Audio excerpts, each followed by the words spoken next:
payg'ambarimiz sollallohu alayhi vasallam aytadilar, Isro kechasida Ibrohim alayhisalomga yo'liqdim.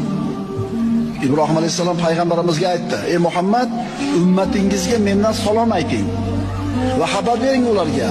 Albatta jannatning tuprog'i pokizadir, suvi shirindir.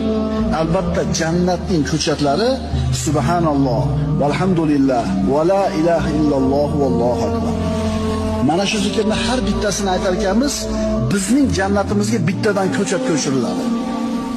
Qancha ko'p aytasiz, jannatdagi ko'chatlaringiz shunchalik ko'p bo'ladi, bog'ingiz shunchalik keng bo'ladi. Nima to'sadi bizni yurib ketayotganda subhanalloh, valhamdulillah, va la ilaha illalloh, vallohu akbar deyishdan? Nima to'sadi? Shuning uchun zikr bilan tilimiz doim ovora bo'lsin, doim zokirlardan bo'laylik. Shoyat oxirgi lahzamiz kelganda la ilaha illalloh deganimizda Alloh jonimiz olsin.